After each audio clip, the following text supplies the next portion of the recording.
I'll move on to Mr. Marc Finaud, a former French diplomat, who will conclude with exploring the Sino-Indo-Pak Nuclear Arch and its threat to peace in South Asia. Mr. Finaud, you have the floor. Thank you very much, and thank you for this opportunity to speak about nuclear weapons in a Human Rights Council context. It's not very frequent that we have this opportunity to interact with another community, and it's a good thing that this was really encouraged by the UN Secretary General in his agenda for disarmament, because these issues are clearly interrelated, and therefore we need to address them together. So now we just celebrated, if I may say so, 20 years of nuclear weapons in South Asia. But it's interesting to see the evolution that took place in these 20 years. Now we're witnessing a new form of arms race, not for the good, not for increasing strategic stability, but on the contrary, to lower the threshold of nuclear war. And what we have witnessed recently shows that this risk is real, and it is closely related to the security tensions and the conflict in the region. Slide. So let's look at the nuclear forces themselves, and again I chose to put together China, India, and Pakistan because there is this reality of this strategic triangle. India developed nuclear weapons in response to China's nuclear arsenal, and Pakistan developed its own nuclear arsenal in response to India's nuclear posture. What's interesting is that when you compare the three countries, you realize that none of them has actually deployed warheads, which is a good sign. Actually, only the US and Russia have deployed warheads, meaning warheads which are ready to be used on high alert, trigger alert, which is a very high risk, and therefore there's been this call for de-alerting. Chinese, Indian, and Pakistani weapons are not fitted on the means of delivery, which gives a certain time respite to address these issues in case of crisis, to avoid too rapid escalation. Now, if you look at the numbers, whether they make sense or make a difference or not, but it's, of course, India and Pakistan that have a smaller amount of weapons, small numbers.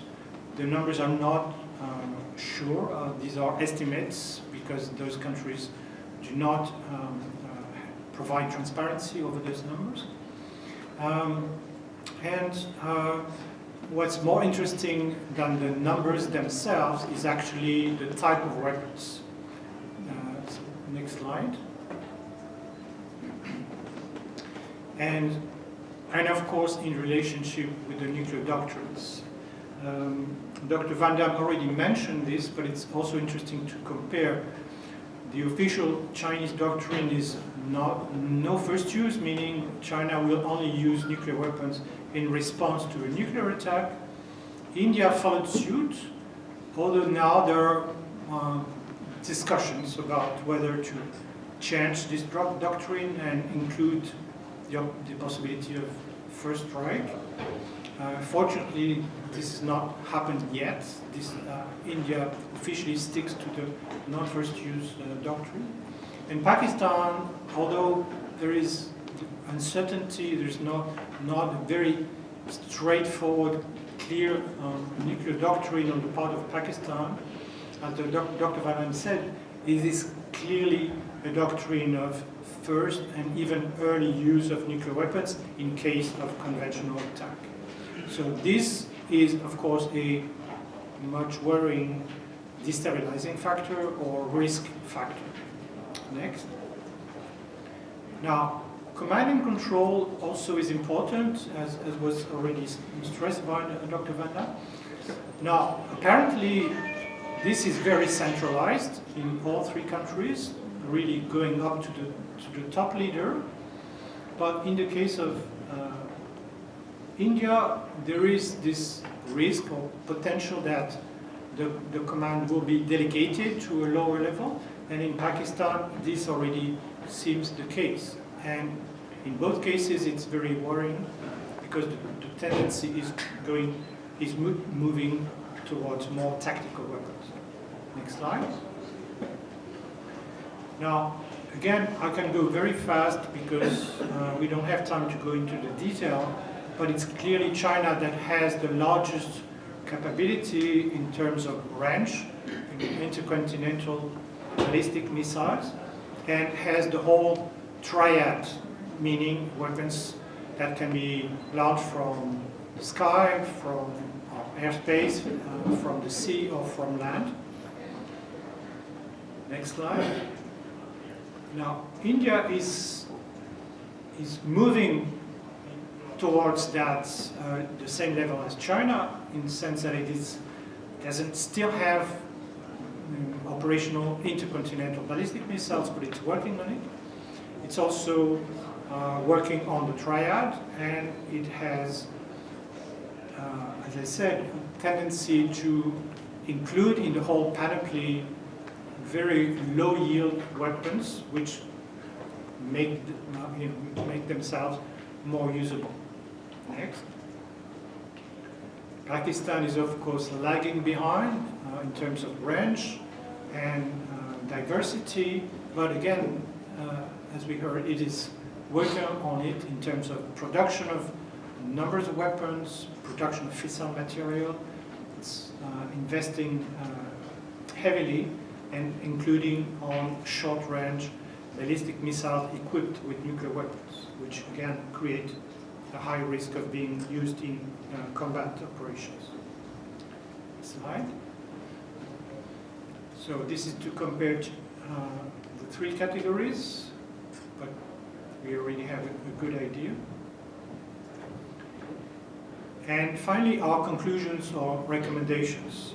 They are contained in the paper that you can find outside, and it's available on the GCSP website. First of all, there's a need to clarify doctrines. There are still gray zones, and so that needs to be clearly laid out. Then avoid this rhetoric about the use or the threat of use of nuclear weapons, because this can create tensions that may provoke escalation. 3, improve communications. There's been some attempts in the past, confidence building measures, hotlines, etc., but clearly they haven't been working as effectively as they should. And finally, instigate a win-win scenario based on strategic stability. As you know, strategic stability it's a Cold War concept that was established during the Cold War between the US and the Soviet Union, meaning basically preserving each other's retaliation capability, ensuring that weapons will never be used.